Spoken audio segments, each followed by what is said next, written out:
Hi, in this video we are going to talk about description and why that is so important, especially in writing. First off, what does it mean to be descriptive? Being descriptive means appealing to at least one sense or more. What do I mean by appealing? I mean using words that go with that specific sense. So, as you know, we all have 5 senses with which we experience the world: sight, hearing, taste, touch, and smell. When you are describing something, you can appeal or talk about one or more of these senses. So just think about this picture. In order to understand the world, we would need to use all of our senses together. This girl is going to use sight to see what is above her, touch to feel the ground, hearing to hear the leaves crunch when she lays down, maybe smell to smell the muskiness of the leaves, and even taste to taste the air. So, in the next few slides, let's try something. I want you to look at the slide, and I want you to think about which sense each picture is working with or appealing to. Some of the pictures might have more than one sense. So, here we have a picture of oranges. Which sense is this appealing to?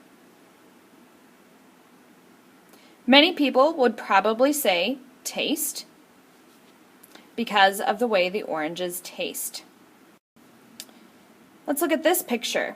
Many colored lights. Which sense or senses is this appealing to? Most people would probably say sight. Here's a great picture of the ocean and a beach. What sense or which senses is this picture appealing to?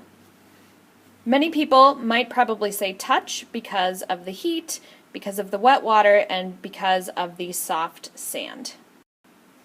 So, which senses or what sense is this picture appealing to? It's a picture of a perfume bottle being sprayed.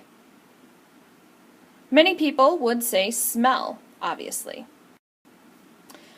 Finally, here's a picture of some headphones. What sense is this mainly appealing to?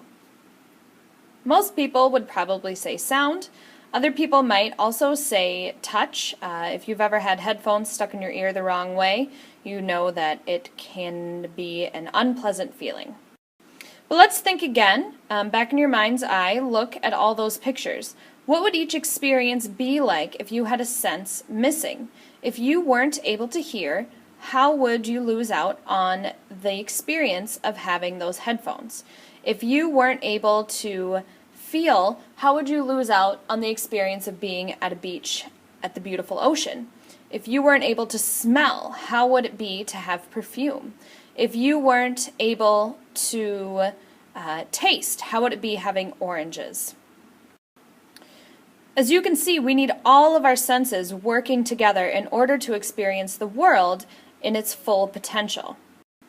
This is no different when you're writing. When we write, we need to use all of our senses while we are reading.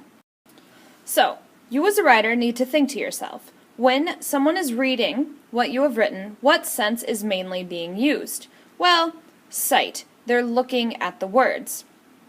We can't really say a sense of their brain thinking.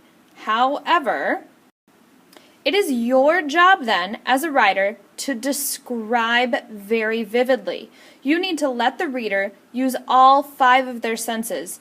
I don't mean literally use all 5, but as I said, in their brains, you need to describe enough that the reader is going to be using all 5 of their senses, not just sight, reading the words.